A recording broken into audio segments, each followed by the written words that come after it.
আসসালামু আলাইকুম, শুভেচ্ছা। আমরা এখন দাঁড়িয়ে আছি সলিড মধু প্রদর্শনী ও বিপণন কেন্দ্রের সামনে। আজ আমরা জানবো এখানকার কর্ণধার হাসানুল বান্না ভাইয়ের কাছে সুন্দরবনের মধু সম্পর্কে। তো চলেন আমরা এখন শপের মধ্যে প্রবেশ করি।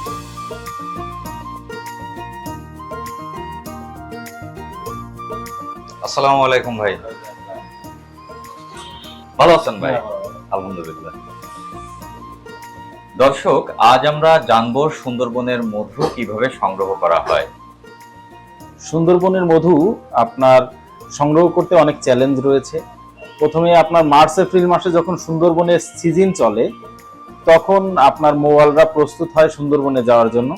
পাশ নিয়ে নৌকা নিয়ে বনের ভিতর ঢোকে, কেউ মিলাদ দিয়ে ঢোকে, কেউ আপনার বনবিবির পূজা করে ঢোকে, যে যার ধর্ম অনুসারে। বনে যাওয়ার পরে আপনার প্রথমে এক এক দলে 8 জন 6 জন এরকম থাকে। নৌকা রেখে বনের ভিতর ঢোকার পরে আপনার কেউ কেউ আপনার চাক খুঁজতে থাকে। চাক খুঁজতে খুঁজতে যখন চাকের সন্ধান পায়, তখন কাড়ু তৈরি করে আপনার ধোঁয়া তৈরি করে।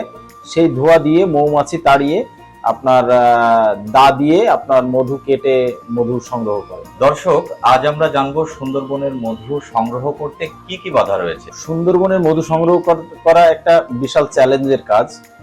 মনে করেন, বনের ভিতর বনদস্যু থাকে এবং আপনার বাঘ থাকে, আপনার কুমির থাকে, সাপ থাকে। এই সব ভয় উপেক্ষা করেই আপনার চ্যালেঞ্জের মাধ্যমে এই সুন্দরবনের মধু সংগ্রহ করা হয়। আমরা আজকে জানবো সুন্দরবনের মধু ঠিক কতটা খাঁটি। মধু খাঁটি হবে কিনা এটা অনেকেরই প্রশ্ন। এবং মধু আপনার সুন্দরবনের মধু বিশেষ করে পুরোটা অর্গানিক মধু। এই জায়গায় কোনো কীটনাশক স্প্রে কেউ করে না।